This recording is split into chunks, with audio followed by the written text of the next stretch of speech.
à toutes et à tous. Merci de votre fidélité, merci d'être si nombreux, ça me touche beaucoup. Je sais bien que ce n'est pas Philippe Granarolo qui vous a attiré ce soir, c'est le complotisme, mais quand même. Alors, complotisme, c'est un mot que vous entendez tous les jours, presque, hein, de plus en plus. On va faire un tout petit point de vocabulaire pour démarrer cette conférence. Le complotisme, on l'appelle aussi le conspirationnisme. Ou alors on parle, c'est peut-être des expressions qui sont un peu plus heureuses, de récits complotistes ou de récits conspirationnistes. Il y a quelques années, on évoquait, vous vous en souvenez peut-être, les théories du complot. C'est l'excellent sociologue, dont je me vante d'être l'ami, avec qui j'échange très régulièrement, j'ai participé au livre d'hommage en son honneur, Pierre-André Taguieff, dont vous connaissez le nom, qui a écrit 3 livres sur le complotisme, ou 4 peut-être. Il a une énorme bibliographie, donc c'est un homme tout à fait extraordinaire. C'est lui qui nous avait alerté il y a un certain nombre d'années en disant c'est pas très heureux l'expression théorie du complot. Pourquoi? Parce que c'est faire beaucoup d'honneur au complotisme d'imaginer qu'il bâtit des théories. Ce sont des discours pauvres, ce sont des discours un peu indigents, d'où leur succès. Nous le verrons dans quelques instants. Le complotisme, il utilise aujourd'hui l'arme des fake news sur les réseaux sociaux. Il y a donc un lien évident entre le complotisme et les fake news. Alors, à propos de fake news, je voudrais vous apporter 2 informations. La première, ce matin même, j'ai la faiblesse d'écouter Europe 1 dans ma salle de bain le matin. Ce matin même, sur Europe 1, 2 journalistes étaient invités, qui sont Thomas Suchon et Jean-Bernard Schmitt, qui viennent de sortir un ouvrage qui va être en librairie dans les jours qui viennent, qui s'appelle « Anti-Fake News ». C'est aux éditions First. Anti-Fake News, ce sont des spécialistes du sujet, et donc c'est un livre qui pourra être un complément intéressant peut-être à mon exposé. Deuxième information, on le disait tout à l'heure, je commence à être un petit peu repéré comme spécialiste honorable du sujet, puisque j'ai reçu il y a 15 jours une invitation à animer au Kremlin-Bicêtre, dans l'université populaire du Kremlin-Bicêtre, une soirée débat avec une association de journalistes qui ont créé une association qui s'appelle Fake Off, qui lutte contre, en particulier au niveau de la jeunesse, pour donner des armes à la jeunesse contre ces fake news qui font quand même des ravages dans la société. Et puis, dernier élément d'information, pardonnez-moi de les accumuler un peu au début de ce propos, mais je crois que c'est intéressant. Le 18 mai, au Petit Gali, j'animerai la soirée du Café Philo de Sanary sur le thème Fake News et Post-Vérité. Voilà, donc ça pourrait être un complément intéressant par rapport à ce que vous allez entendre ce soir. Alors, le complotisme, stade suprême du nihilisme. Pourquoi cette interrogation?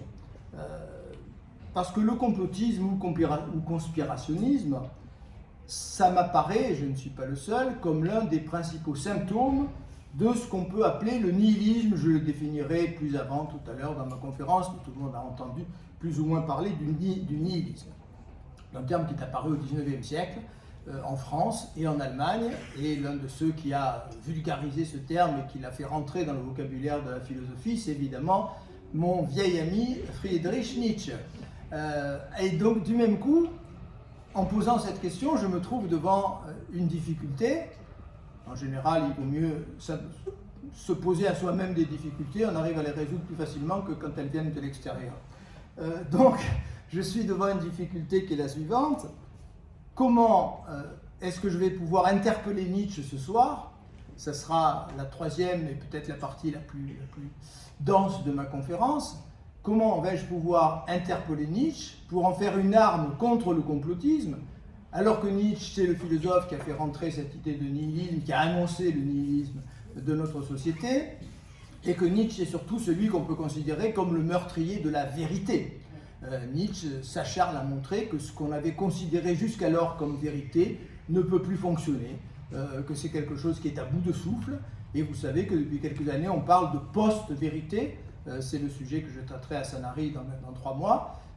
Donc, je me lance un défi qui est le suivant. Comment est-ce que je vais pouvoir faire de Nietzsche, qui est le meurtrier de la vérité, pour employer une formule un peu triviale et un peu brutale, comment vais-je pouvoir faire de Nietzsche le rempart contre le complotisme? Eh bien, c'est ce défi que je me propose de relever dans cette conférence, et à vous de me dire d'ici la fin de cette conférence si j'ai relevé ou pas le défi. Alors on va faire un peu d'histoire pour commencer, bien évidemment.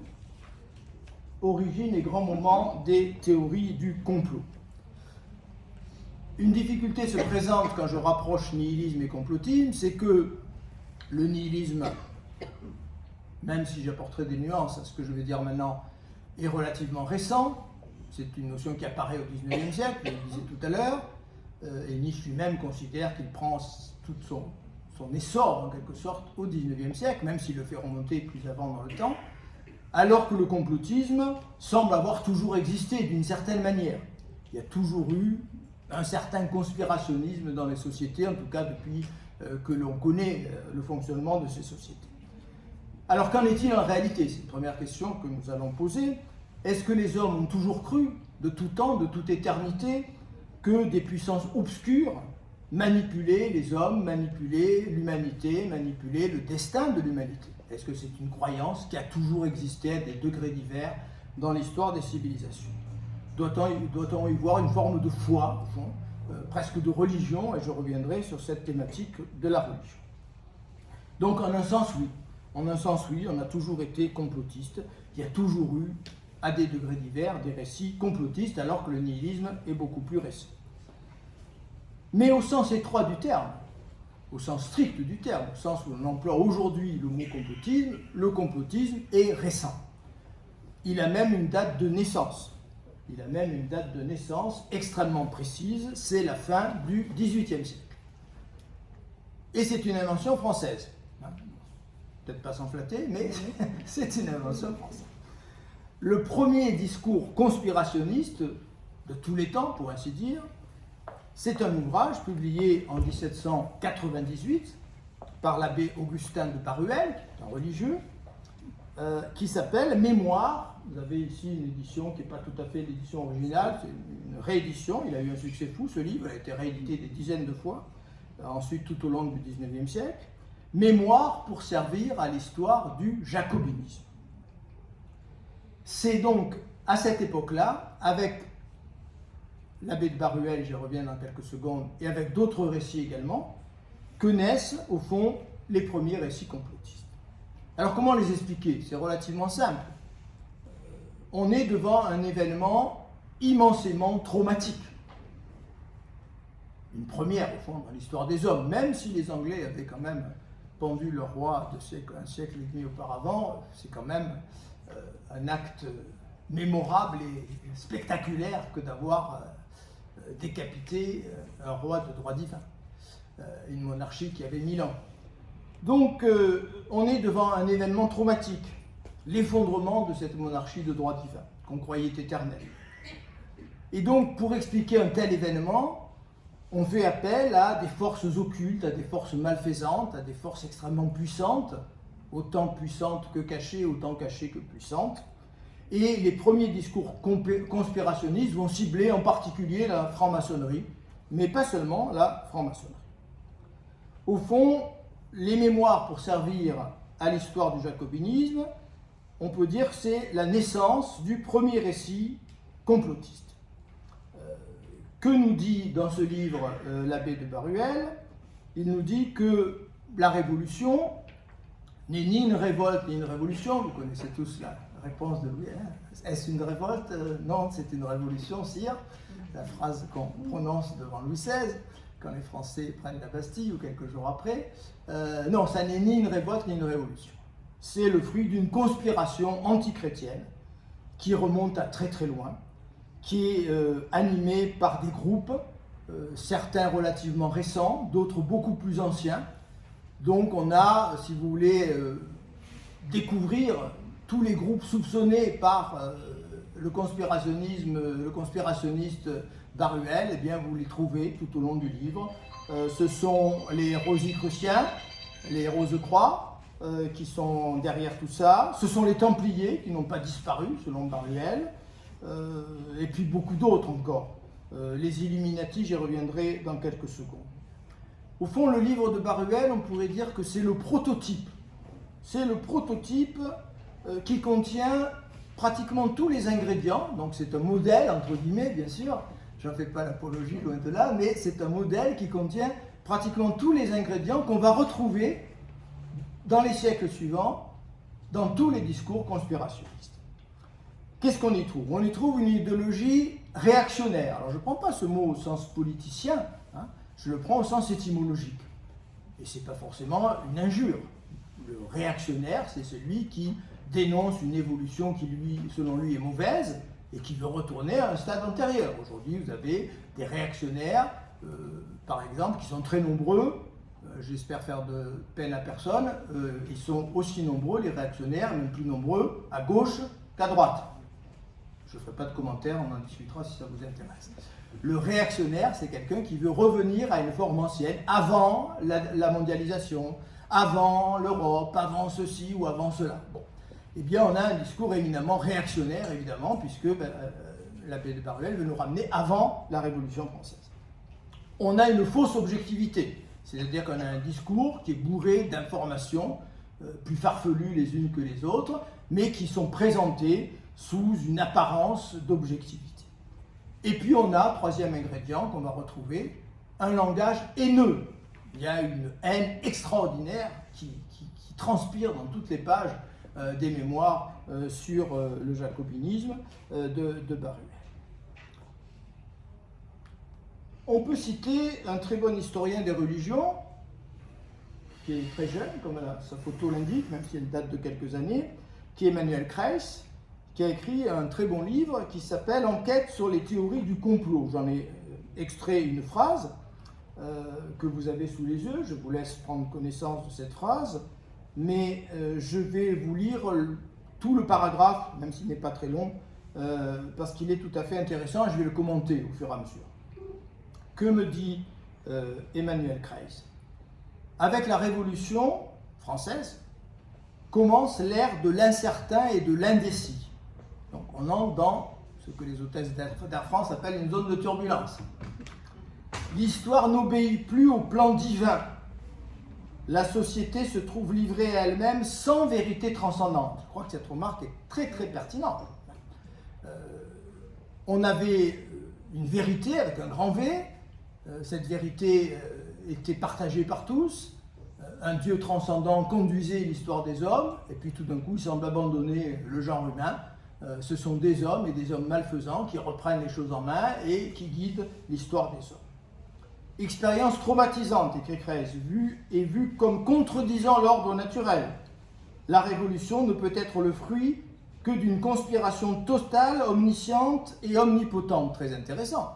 Pour avoir eu la force, vous voyez, au fond, le conspirationniste, il rend toujours hommage à celui contre qui il se dresse d'une certaine manière, le complotiste. Le complotiste rend beaucoup hommage, en réalité.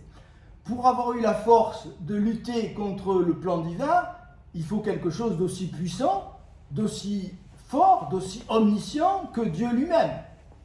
Alors ça peut être le diable, qui est l'autre version de Dieu, comme chacun sait, le frère jumeau, j'espère ne choquer personne. Donc nous avons cette idée que pour lutter contre quelque chose qui était éminemment puissant, qui était cette royauté de droit divin, il a fallu des forces aussi puissantes, aussi extraordinaires que le Dieu célébré par le christianisme. La révolution devient le fruit de manœuvres orchestrées dans les arrière-loges. C'est le début de la dénonciation du complot maçonnique. Fin de citation. Donc si le complotisme au sens très large date de la nuit des temps, il prend un essor extraordinaire à partir de la fin du XVIIIe siècle, et aujourd'hui il alimente la littérature, le cinéma, les séries télévisées, les jeux vidéo, le complotisme est partout. Nous baignons dans le complotisme. Taguieff est d'accord pour considérer que le premier récit complotiste, celui de Baduel, s'est répandu avec les Lumières et avec la Révolution. Alors j'ai dit un mot tout à l'heure, j'y reviens, des Illuminati. Ils sont revenus sur le devant de la scène avec Dan Brown et les livres de Dan Brown, David J. Code et Angers Démon. Quelques mots rapides, vous irez chercher sur Internet, vous trouvez tout. Les Illuminati, c'est une toute petite secte de Bavière qui a été créée en 1774, qui a vécu 12 ans à peine. On sait presque tout sur cette petite secte. secte vaguement apparentée à la franc-maçonnerie, et ces Illuminati s'autodétruisent en 1774, mais ils vont réapparaître tout au long du siècle suivant, et surtout aujourd'hui, depuis quelques décennies, où ils sont très très présents. Donc on considère, et on a joué évidemment sur cette image à la droite de l'écran, que vous trouvez évidemment sur le dollar américain, cette image qu'on considère comme venue tout droit en droite ligne des Illuminati et qui supposerait que les Illuminati sont les responsables de la Révolution américaine et de tout le système américain. On a cette pyramide, on a cet œil, on a en chiffres romains 1774, 76 pardon, c'est simplement la date de fondation des États-Unis, mais c'est aussi la date de création des Illuminati. Bon, donc tous les arguments utilisés, enfin l'œil, cet œil remonte au Moyen-Âge, hein, on le trouve dans les peintures de la Renaissance, la pyramide, bon ben voilà, on peut interpréter très facilement cette image sans faire référence le moins du monde aux Illuminati, elle est presque transparente cette image. Mais il est certain qu'on a voulu voir depuis quelques décennies dans cette image la collusion entre les États-Unis et les Illuminati, la preuve que les Illuminati sont toujours là, ce sont eux qui mènent le monde, ce sont eux qui sont derrière tout ce qui se passe aujourd'hui, et Dan Brown a contribué avec ses romans à mettre cette idée sur le devant de la scène. Alors je cite mon ami Pierre-André Taguieff, qui nous dit que le complotisme, les récits complotistes surgissent dans les moments de crise où tout se confond, on est dans cette zone qui manque de clarté, où on perd ses repères. Il s'agit de moments de crise qui, vécus dans l'impuissance, écrit Taguieff, ébranlent les fondements de la vie sociale, où le bien se confond avec le mal, le vrai avec le faux. Taguieff, je vous l'ai dit, a écrit plusieurs ouvrages, et en particulier, il faut citer un autre texte, je dirais historique. Après le livre de Baduel, il y a un autre récit complotiste majeur qui a joué un rôle éminent et tragique en même temps dans l'histoire. Ce sont les protocoles des sages de Sion. Je pense que vous avez tous entendu parler des protocoles des sages de Sion. On sait presque tout aujourd'hui sur cet ouvrage. Taguieff a publié une remarquable édition commentée de ces protocoles. On sait comment ils sont apparus, ils sont nés en Russie. On connaît presque tout, mais effectivement, ces protocoles qui décrivent un complot juif mondial, qui nous décrivent des dialogues. Umberto Eco a repris ça, vous le savez sans doute, dans le cimetière de Prague. Hein, c'était une remarquable utilisation par Umberto Eco de tout cela, avec toute l'ambiguïté qui caractérise Eco. Donc, le protocole des sages de Sion, c'est un ouvrage qui a joué un rôle majeur dans l'histoire du nazisme. Rosenberg a fait lire ce livre à Hitler en 1920. Hitler n'était pas particulièrement antisémite, il était un antisémite très modéré, si j'ose employer cette expression redoutable, mais à partir du moment où il lit le protocole des sages de Sion, il va s'enraciner dans un antisémitisme notoire et majeur qui explique tout ce qui se passe ensuite entre 1920 et 1945. C'est un faux document donc, qui a joué un rôle majeur au service de l'antisémitisme. Alors les thèses conspirationnistes, on les retrouve bien évidemment chaque fois qu'on a ces moments de crise, ces moments, je vais employer un mot un peu technique qu'on utilise beaucoup aujourd'hui, je vais faire le snob, ces moments de disruption. Hein, vous avez tous entendu parler d'un discours, d'un principe disruptif, c'est un moment de rupture. Hein, bon, on était dans un certain ordre qui fonctionnait et puis tout d'un coup il y a quelque chose qui vient briser cet ordre et on sent qu'on passe à autre chose même si ce n'est pas tout à fait clair. Donc bien entendu, le 11 septembre 2001, bien entendu le sida, bien entendu les grandes catastrophes naturelles. Vous avez en bas à droite de l'écran une fake news assez croustillante qui nous indique comment l'ouragan Irma a déversé sur les villes du sud des États-Unis des centaines de requins qui nageaient paisiblement, paisiblement ou pas d'ailleurs, dans les rues des cités de Louisiane et d'ailleurs. Et puis aujourd'hui, évidemment, le Covid. Je me suis refusé dans cette conférence à introduire trop d'exemples récents parce qu'il nous faut un peu de recul pour avoir une vision claire des choses. Et puis il se trouve que j'ai écrit un roman sur le sujet le Covid de l'apocalypse. On vous a peut-être distribué des petits flyers à ce sujet. C'est une sorte d'illustration par le biais du roman, des théories du complot, des fake news. Si vous me faites l'honneur de lire mon roman, vous verrez que les fake news sont omniprésentes dans ce roman et que le complotisme est omniprésent dans ce roman. Donc la création du virus dans un laboratoire chinois ou d'ailleurs, la diffusion volontaire de ce virus, on en discutait tout à l'heure avec notre ami, cette idée qu'on injecte par le vaccin des petites puces électroniques pour nous surveiller, comme si on avait besoin de ça. Vous êtes surveillés du matin au soir avec vos téléphones portables, avec vos ordinateurs et vos cartes bleues. On n'a pas besoin de vous injecter quoi que ce soit pour tout savoir sur vous. Il suffit de naviguer sur Internet pour découvrir que vous êtes transparent, qu'on sait tout de vous, de votre compte en banque, de votre naissance, de votre famille, de la rougeole que vous avez eue à 6 ans. Il n'y a aucun secret de vous pour personne et à aucun moment et nulle part dans le monde. Bien. Donc il n'y a pas besoin de nous injecter quelque chose, malheureusement, pour être au courant de tout. Alors, je vais me servir des livres de Taguieff, que j'ai un petit peu synthétisés, pour définir, en m'aidant de ces recherches, ce qu'on peut appeler les 5 principes du complotisme. Je vous ai expliqué pourquoi Taguieff préfère récit complotiste ou conspirationniste plutôt que théorie du complot. Ces récits reposent, selon lui, sur 5 grands principes que nous allons passer en revue, que nous allons décortiquer. Le but de cette énumération, c'est de vous montrer que on est sur le fil du rasoir.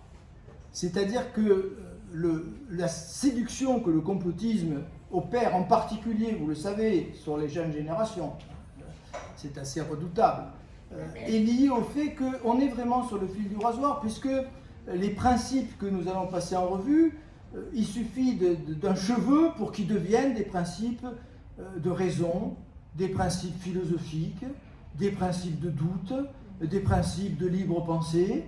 On est vraiment, nous allons le voir, sur le fil du rasoir. Quels sont donc ces principes? Premier principe du complotisme, rien n'arrive par accident. Le propre du complotisme, c'est d'éliminer complètement tout ce qui peut être aléatoire. Si on est doté d'un peu de raison, on admet qu'il y a du hasard dans l'histoire et que c'est même ce hasard joue peut-être un rôle éminent à certains moments de notre histoire. Il y a des conjonctions que personne n'avait prévues. Mais le hasard inquiète, il a toujours inquiété. Parce que si c'est le hasard qui mène le monde, on n'a plus de prise sur le monde. On n'a plus qu'à attendre que les choses se passent. Et donc, l'existence du hasard, il faut bien s'en rendre compte, rend la réalité incontrôlable. C'est pour ça qu'on a voulu nier le hasard depuis la nuit des temps. Et je vais vous montrer que dans ces principes, c'est ça qui est redoutable, comme je le disais à l'instant, on est à la fois proche de la science et de la philosophie, en même temps on replonge dans une mentalité extrêmement archaïque. Et c'est cette conjonction qui fait peut-être la puissance du complotisme. Donc, on est devant un dispositif rassurant, parce que si effectivement rien n'arrive par accident, eh bien, les événements sont compréhensibles, les événements sont potentiellement contrôlables, il y a un espoir, même s'il est faible, de pouvoir intervenir sur les événements, de pouvoir empêcher les événements.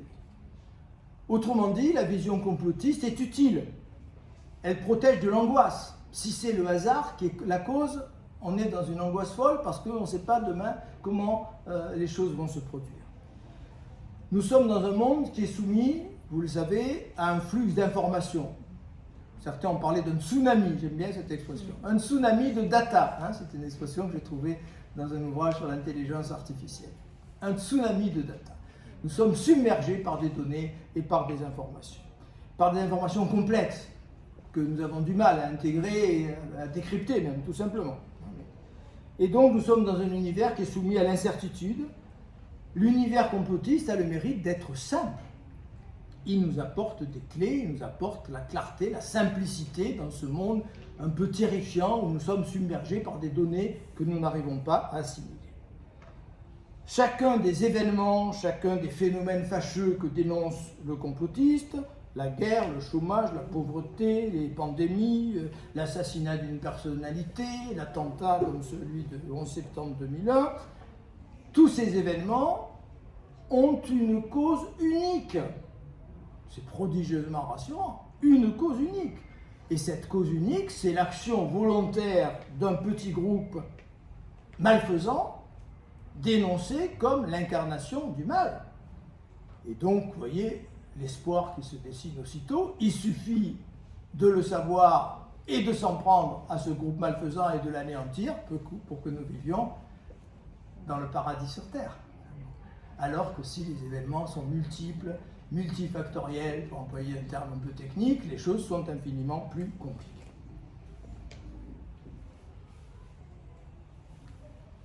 Je reviendrai en arrière. Non, pardon, j'ai tort de revenir en arrière. Voilà, on revient.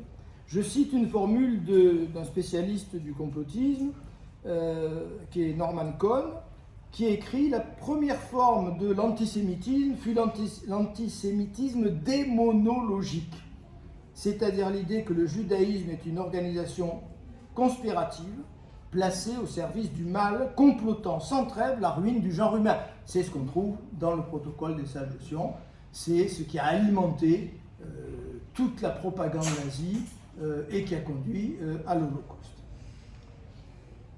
Deuxième principe du complotisme, tout ce qui arrive est le résultat d'intentions ou de volontés cachées. Je parlais de mentalité archaïque tout à l'heure. Et on peut unir ce deuxième principe au troisième, rien n'est tel qu'il paraît être. On peut rapprocher ça d'une caractéristique de la mentalité archaïque, au fond, qu'on appelle l'animisme. L'idée que tout ce qui m'arrive est le fruit d'une volonté cachée. L'animisme a sa logique. Si je m'empare d'un caillou, vieux souvenir de mai 68, pour le lancer sur le crâne d'un CRS, non, je n'ai pas fait ça, c'est un exemple, non, parce que je vous vois me regarder sévèrement. Bon. Si je m'empare d'un pavé pour l'envoyer sur le crâne d'un CRS, c'est que j'ai envie de lui faire mal. J'ai une intention. Bon. Si je me promène dans la montagne et que je reçois un gros caillou sur la tête, je me dis très logiquement, quelqu'un m'en veut. Puisque moi, quand j'envoie un caillou, c'est pour faire mal. Donc il y a forcément, dans cet événement, premier principe, qui n'est pas le fait du hasard, une volonté cachée. Il y a donc un esprit de la montagne ou un esprit du monde qui me veut du mal. C'est inquiétant et en même temps c'est très rassurant parce qu'il suffit de se réconcilier avec cet esprit pour que tout aille bien. Je vais sacrifier 2-3 poulets ou peut-être 2-3 femmes et puis tout ira bien la prochaine fois dans la montagne. Bon. Donc cet animisme qui semble très inquiétant, vous savez, il y a beaucoup de films qui sont réapparus depuis 20 ans sur l'animisme. Il y a eu Christine, la voiture qui veut nous faire la peau, l'ascenseur qui veut me découper à la tronçonneuse. Bon, voilà, tous ces objets qui me veulent du mal, des intentions cachées partout. Bon, ce retour en force de la mentalité archaïque. Mais au fond, Nietzsche a bien compris, je le cite avant d'y revenir plus longuement tout à l'heure, que au fond, qu'est-ce que c'est que l'animisme? C'est la projection sur le monde extérieur de l'auto-observation. Donc c'est relativement intelligent. Moi j'observe que j'ai des intentions. Moi j'observe que je poursuis des buts. J'essaye de faire du bien ou de faire du mal autour de moi, selon mes volontés. Eh bien, de la même façon, j'explique tout ce qui m'arrive par des intentions bienfaisantes ou malfaisantes. Tout ce qui arrive est le résultat d'intentions ou de volontés cachées. Et il faut que je décrypte ces intentions, que j'arrive à repérer qui est derrière pour que les choses aillent. Quatrième principe, tout ce qui est officiellement tenu pour vrai doit faire l'objet d'un impitoyable examen critique. Je parlais du fil du rasoir tout à l'heure. Là, on est vraiment sur le fil du rasoir. C'est un appel à l'esprit critique. C'est un appel à la liberté d'esprit. Moi qui ai enseigné la philosophie, terminale et classe prépa pendant près de 40 ans de ma vie, c'est ce que j'ai essayé d'inculquer à mes élèves, à mes étudiants. Et bien là, nous y sommes. Bon. Nous y sommes. Il faut se méfier de tout ce qui est tenu pour vrai. Il faut soumettre tout ce qui est tenu pour vrai à un impitoyable esprit critique. Il faut faire preuve de doute, il faut faire preuve de scepticisme. Cet esprit hyper critique auquel la jeunesse est particulièrement sensible, auquel la jeunesse est particulièrement attachée, par rejet, je dirais, des adultes, et des éducateurs. La jeunesse est séduite par un discours de méfiance vis-à-vis de ce qu'on appelle la culture officielle. Eh bien, nous retrouvons tout ça. La culture officielle, c'est celle des parents, c'est celle des enseignants, c'est celle des médias, c'est celle des autorités politiques, c'est celle de toutes les autorités, de tous ceux qui sont en position d'autorité, en position de compétence. Eh bien, on demande à l'individu d'être systématiquement méfiant vis-à-vis de tout discours officiel. Et ça, évidemment, c'est le moteur du complotisme. Et du même coup, on va se dire, mais il y a quelque chose qui relève un peu de l'esprit scientifique dans ce complotisme. Cette liberté de l'esprit, cette méfiance. On pense au grand Descartes, ne jamais admettre en ma créance quelque chose que je ne connusse évidemment être tel. C'est beau, c'est ce motif imparfait. Il faut relire Descartes. Bon. On l'emploie peu, en particulier dans nos banlieues. Mais ce motif imparfait, moi j'ai une grande vénération. Donc, on est devant quelque chose qui est un petit peu troublant parce qu'on semble proche de l'esprit scientifique. Alors, je rassure tout de suite chacune et chacun d'entre vous, il y a une différence considérable et vous pouvez l'observer chaque fois que vous dialoguez ou tentez de dialoguer. C'était ce que j'entendais ce matin sur Europe 1 avec nos journalistes, avec un complotiste. C'est vrai que le complotiste met tout en doute. Il doute de tout, sauf de ses propres certitudes. Les certitudes imbéciles. Il doute de tout, sauf de ses propres certitudes. Les journalistes que j'entendais ce matin sur Europe 1 disaient « ça n'est pas la peine d'essayer d'argumenter avec un complotiste. C'est perdu d'avance. Essayez au contraire d'aller dans son sens, de lui faire développer sa propre argumentation et d'insinuer très prudemment, très méthodiquement des éléments qui vont peut-être l'amener, et ça peut réussir, ça réussit parfois, rarement, mais aucune bataille n'est perdue et toute une bataille mérite sur ce plan d'être menée, particulièrement vis-à-vis de la jeunesse.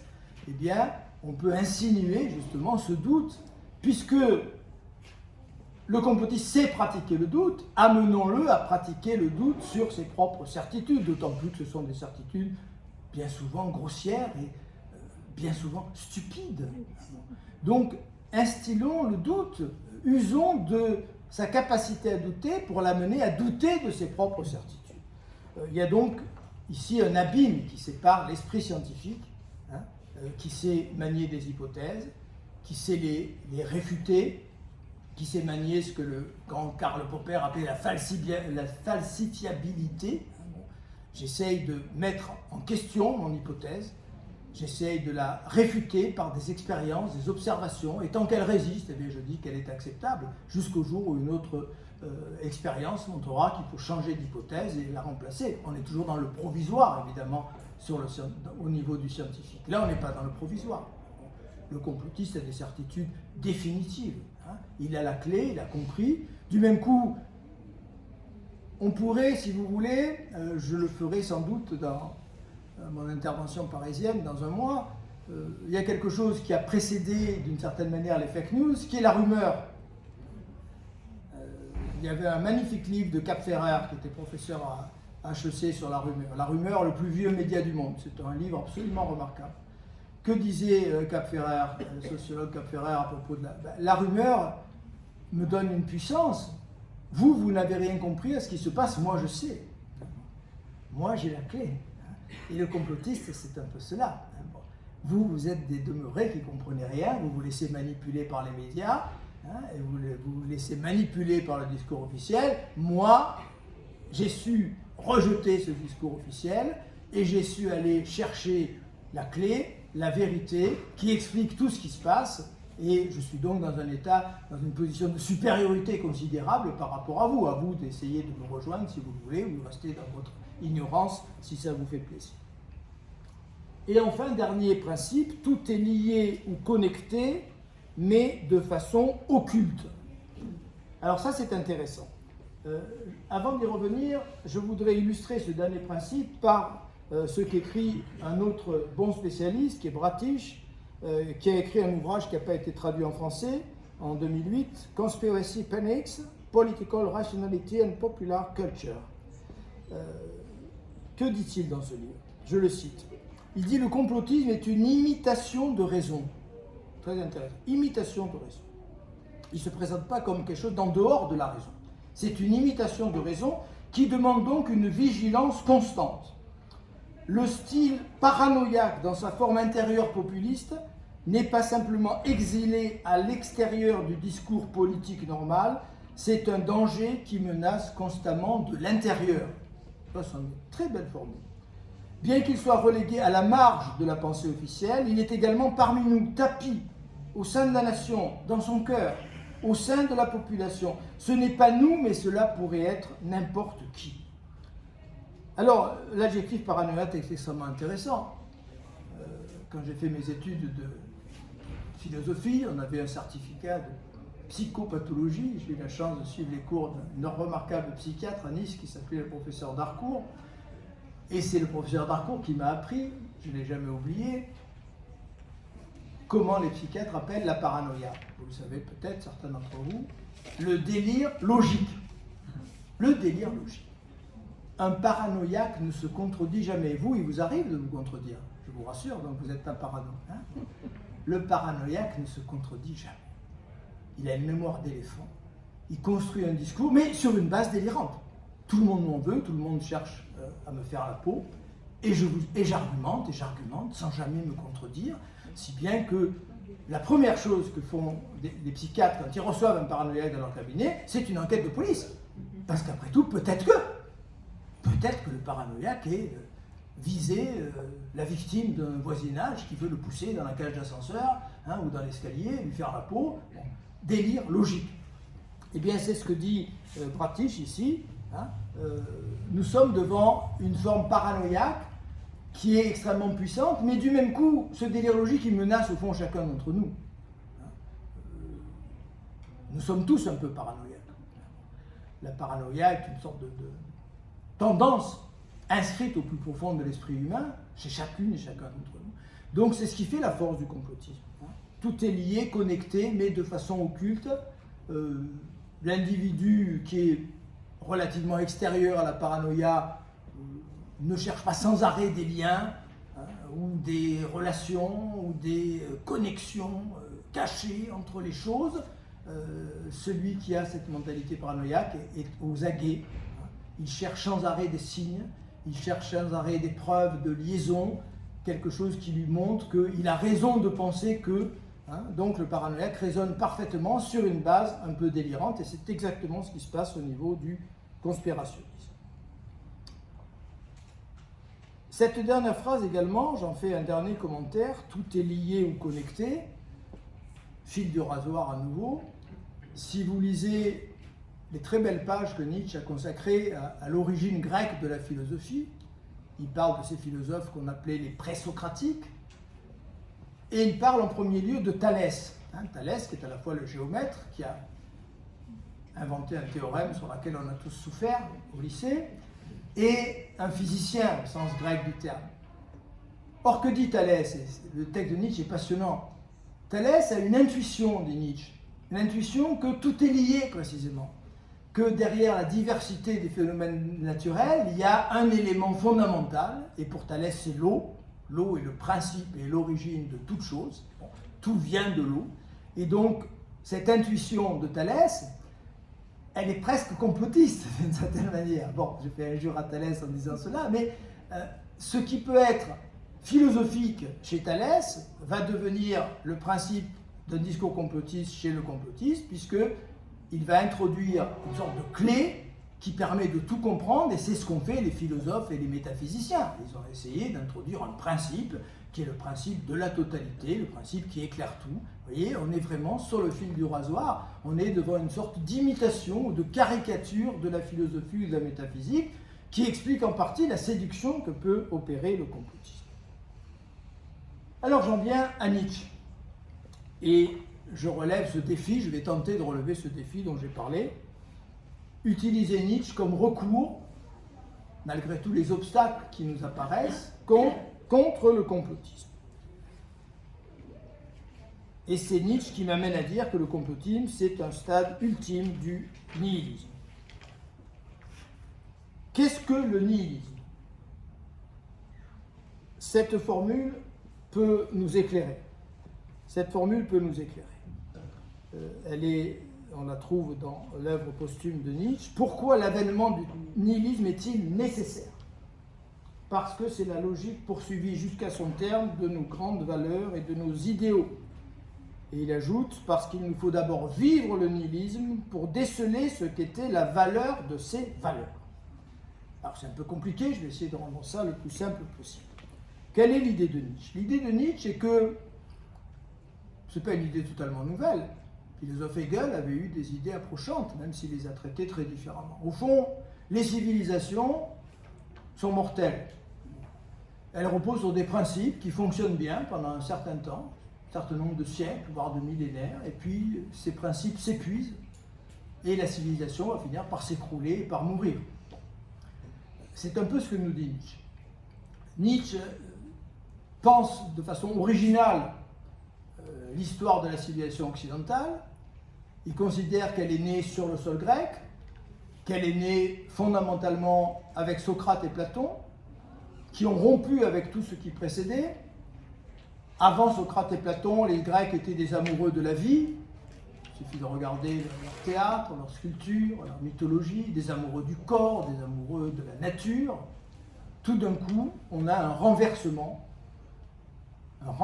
j'insiste sur ce terme, qui apparaît avec Socrate et avec son disciple Platon. Tout d'un coup, on change de valeur et on va créer une philosophie qui est une philosophie de mépris du monde sensible, de mépris du corps, de valorisation de tout ce qui est intellectuel, suprasensible, idéal. Et ce système va bien fonctionner. Il va donner la théologie chrétienne, il va donner à la Renaissance la science moderne. Donc il a produit des choses remarquables et Nietzsche ne le contredit à aucun moment. Il ne contredit à aucun moment cette idée. Nietzsche n'est pas quelqu'un qui crache, passez-moi l'expression, sur notre civilisation. Il considère que ces principes sont aujourd'hui à bout de souffle. Ils ont produit tout ce qu'ils pouvaient produire. Et aujourd'hui, d'une certaine manière, ils se retournent contre eux-mêmes. C'est pour ça que Nietzsche emploie souvent l'expression intéressante, même s'il faut la manier avec précaution, de renversement du platonisme. Renverser le platonisme, ça paraît un peu bizarre comme idée, mais c'est relativement simple. Ça veut dire renverser un renversement. Comme on dit dans la cour des écoles maternelles, c'est toi qui as commencé. C'est toi qui as commencé.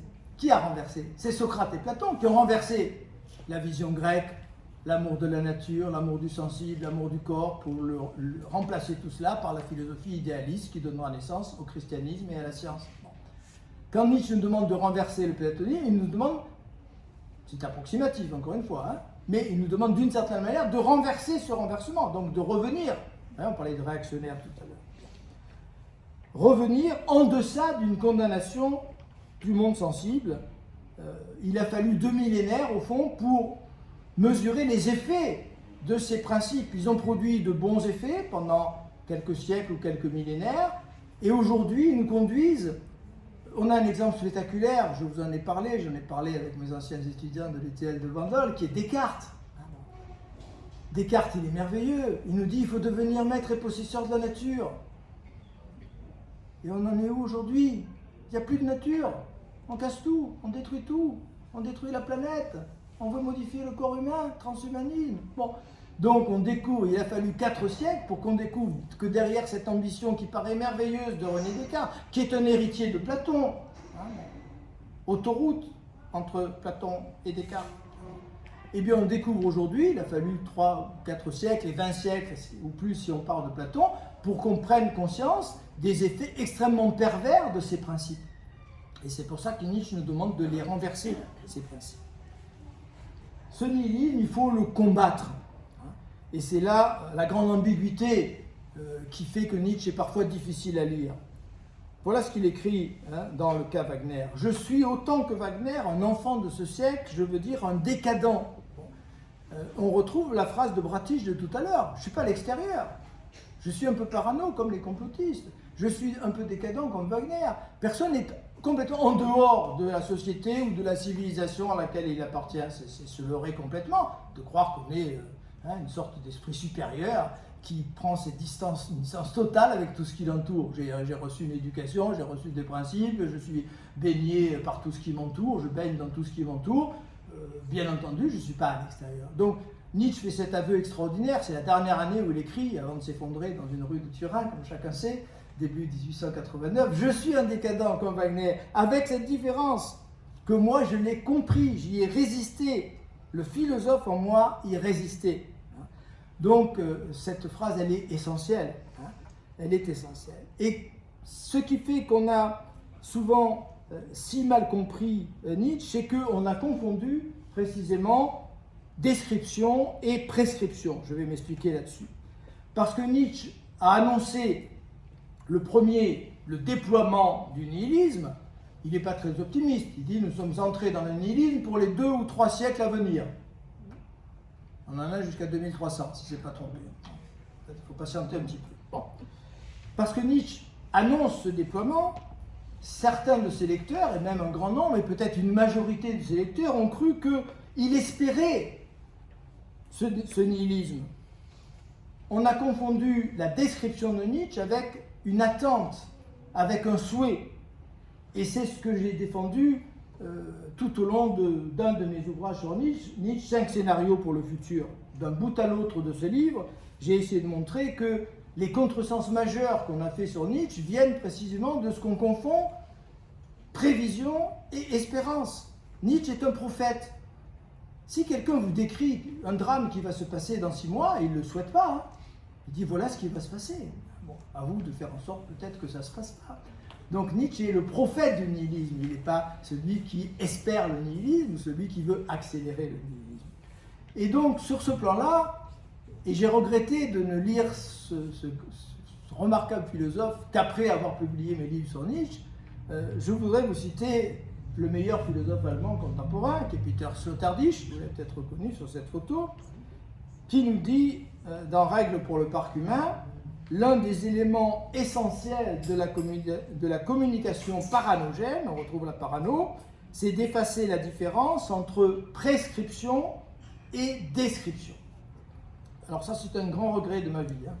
J'aurais aimé connaître cette phrase, j'aurais mis en exergue de ma thèse sur Nietzsche, de mes différents ouvrages, parce que j'adhère totalement à cette phrase. Il y a quelque chose d'extrêmement pervers à confondre description et prescription. Nietzsche fait des descriptions extraordinaires, parce qu'il a cette dimension prophétique que personne ne lui conteste. C'est un voyant, d'une certaine manière. Donc il décrit, et le lecteur pressé croit que ce qu'il décrit, c'est ce qu'il attend, c'est ce qu'il espère. Au contraire, c'est ce contre quoi il veut lutter. Je suis un décadent comme Wagner, mais moi je lutte de toutes mes forces, et j'espère triompher de ce nihilisme. Alors, je voudrais vous montrer, pour terminer cette conférence, que le complotisme est profondément anti-nihiliste, anti-nietzschéen, pardon. Désolé pour le lapsus. On va aller un peu plus loin pour terminer, pour mettre à jour les différences considérables qui séparent les prescriptions de Nietzsche des récits complotistes. Pourquoi est-ce que nous sommes aux antipodes avec Nietzsche d'un discours complotiste? Je vais vous indiquer 4 arguments. Je vais donner 4 arguments. Premièrement, parce que le récit complotiste est un récit religieux. C'est un récit religieux parce que c'est un récit de croyance. Nous le disions tout à l'heure, le complotiste doute de tout sauf de sa propre vérité qu'il considère comme absolue. Il a la clé, il a tout compris. Pierre-André Taguieff, je le cite à nouveau, dit « Les hommes s'accrochent à des arbres complotistes ». Alors j'ai mis un singe et pas un homme, parce que peut-être que celui qui s'accroche est plus proche du singe que de l'homme. Mais à vous d'interpréter cette image, je vous laisse l'interpréter comme bon vous semble. Les hommes s'accrochent à des arbres complotistes comme à des superstitions ou des religions. Voilà ce qu'écrit Taguieff. Les récits complotistes appartiennent à la famille des récits, à la grande famille de ce que Nietzsche a appelé dans le Gai Savoir les ombres de Dieu. Vous connaissez tous la formule Dieu est mort, mais Nietzsche annonce aussi les ombres de Dieu qui vont se multiplier dans les décennies ou les siècles à venir. Eh bien, le complotisme fait partie de ces ombres de Dieu, une sorte de religion du pauvre, de religion de substitution, de la religion de l'homme sans religion, finalement. Le complotisme donne un dernier souffle aux paradigmes les plus archaïques, aux croyances les plus anciennes. On parlait d'animisme tout à l'heure. Il tourne le dos, au fond, à la liberté de l'esprit, si difficilement conquise au cours de notre histoire. Il nous a fallu des siècles d'efforts pour atteindre un esprit critique véritable, une liberté de l'esprit. J'ai développé ça dans un petit livre qui s'appelle « Le manifeste des esprits libres ». Eh bien, c'est partie des 17 dont parlait notre ami tout à l'heure. Eh bien, là, nous sommes effectivement dans un retour de l'archaïque ou du religieux. Deuxièmement, le récit complotiste est un récit haineux, et j'ajoute, et c'est essentiel, donc un récit faible. On a très mal compris ce que Nietzsche appelle force et ce qu'il appelle faiblesse. La force, ça consiste en la créativité. La force, ça consiste à réveiller en soi la puissance créatrice que la vie a mise en chacun de nous. Je vais employer un terme un peu banal, mais je m'y risque malgré tout. Vous savez qu'aujourd'hui, on parle beaucoup de positif, on vous demande de positiver. Bon, on met ça à toutes les sauces, c'est pas forcément un discours très brillant, mais je peux quand même le revendiquer d'une certaine manière. La force, c'est la positivité. C'est mettre au service de quelque chose de nouveau, d'une invention artistique, intellectuelle, quelle qu'elle soit, peut-être toute petite, les ressources extraordinaires que la nature a mises au fond de chacun d'entre nous. Le faible, c'est celui qui est dans la réactivité. Le faible, c'est celui qui veut détruire. Vouloir détruire, c'est une faiblesse. C'est la faiblesse des faiblesses. C'est celui qui n'a pas la force de construire, qui veut détruire. Et quand on a compris ça, je crois qu'on évite quantité de contresens. Alors Nietzsche a écrit un livre un peu compliqué qui a donné naissance à beaucoup de contresens, qui est la généalogie de la morale. Si vous lisez la généalogie de la morale sans avoir en tête ce que je viens de vous dire sur la force et la faiblesse, vous allez ne rien y comprendre. Vous allez croire bêtement, comme on l'a répété pendant quelques décennies, que Nietzsche fait l'apologie de la brutalité, de la force brutale. Pire, on a dit que c'est un ancêtre du nazisme. Il y a une Nietzsche qui est l'ancêtre du nazisme, hein, vous le savez. C'est l'horrible sœur. C'est son horrible sœur, wagnérienne, qui offre la canne de Nietzsche à Hitler. Hitler assiste en personne aux obsèques d'Elisabeth Förster-Nietzsche. Il n'allait pas aux obsèques de tout le monde, Adolphe, hein. C'est par la faute. Alors Nietzsche a fait des cauchemars, parce que c'est un voyant. Hein. Et vous avez une trace de ces cauchemars dans le Zarathustra. Très précise. Nietzsche comprend qu'il va être caricaturé. Hein, et que sa sœur en sera responsable. Nietzsche est aux antipodes de l'apologie de la violence et l'horreur de la violence et de la force. Hein. Les exemples qu'il prend, c'est quoi? C'est l'enfant, c'est l'artiste, c'est le créateur, c'est ça la force. Hein. La force, c'est la créativité. C'est pour ça que l'exemple de l'art est omniprésent dans son œuvre. Le complotiste est un faible qui n'est capable d'agir qu'en singeant la force de celui qu'il croit combattre. Vous avez dans la généalogie de la morale cette formule: le supérieur ne doit pas s'abaisser jusqu'à devenir l'instrument de l'inférieur. Le pathos de la distance doit séparer les tâches. Comme le privilège de la cloche sonore sur la cloche fêlée. Alors c'est vrai que c'est un peu violent comme langage, hein, traiter quelqu'un de cloche fêlée, mais je trouve que c'est bien quand même, comme un jeu, non? C'est pas mal. Hein. Le privilège de la cloche sonore sur la cloche fêlée, leur droit à l'existence est 1000 fois supérieur. Eux seuls sont des garants de l'avenir, eux seuls ont des devoirs vis-à-vis de l'avenir des hommes. Voilà ce que sont la force et la faiblesse, et voilà pourquoi je vous dis que le complotiste c'est un faible qui ne vit que dans la haine, dans la destruction, dans la réactivité, parce qu'il n'a pas su réveiller en lui la force qu'il possède autant que nous. Hein. Parce que Nietzsche n'est pas du tout quelqu'un qui établit des hiérarchies en pensant qu'il y a parmi nous des faibles de naissance et des forts de naissance. Non, son discours est exactement le contraire. Troisième élément, le récit complotiste, c'est un récit qui relève d'un mono-idéisme. Hein. Une seule idée qui explique tout, un seul principe, j'ai tout compris, une clé universelle.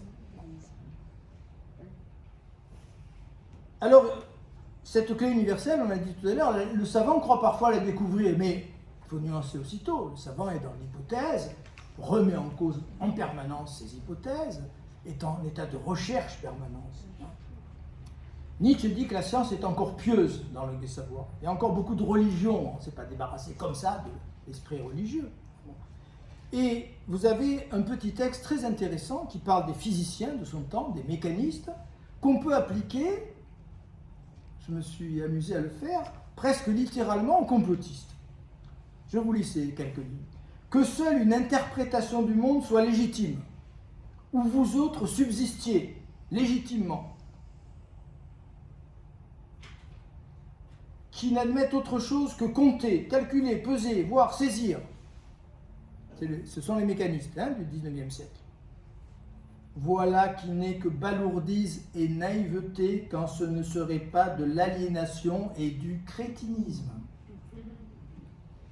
Nietzsche a raison de qualifier de crétins les mécanistes auxquels succéderont ces génies qui s'appellent Einstein, Max Planck et tous ceux qui ont renouvelé la physique en abandonnant les principes dépassés de la science mécaniste du XIXe siècle. Et enfin, dernier élément, dernier argument, le récit complotiste, c'est peut-être le plus important, c'est pour ça que je termine par celui-là, c'est un récit grégaire. Nietzsche aime beaucoup, il emploie en français ce mot dans la plupart de ses écrits. Ça vient du latin, grec, gregis, le troupeau. Notre évolution historique a permis d'atténuer considérablement, en tout cas dans beaucoup de domaines, la pression du groupe sur les individus.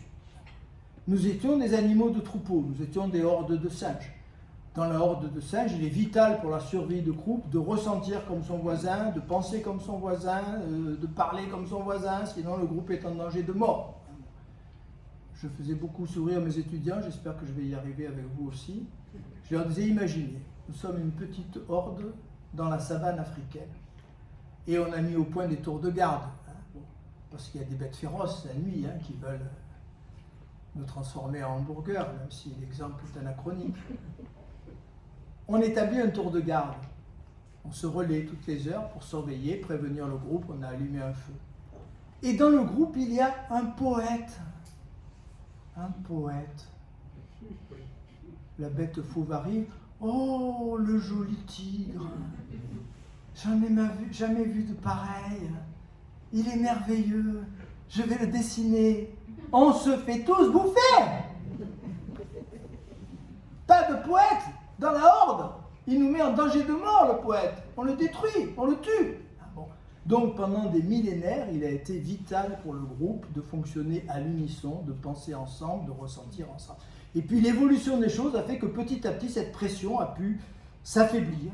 Et on a vu apparaître, et c'est sans doute sur le sol grec, la première fois que ça s'est produit, des individus au sens où nous l'entendons aujourd'hui. Un mutant, dit Nietzsche. L'individu, c'est la plus jeune créature. Eh bien, on pourrait dire que le complotiste, c'est la caricature de l'individu authentique. On l'a dit tout à l'heure, et j'y reviens. Le complotiste ne peut fonctionner qu'à l'intérieur d'un troupeau. On n'est pas complotiste tout seul. Personne n'est complotiste tout seul.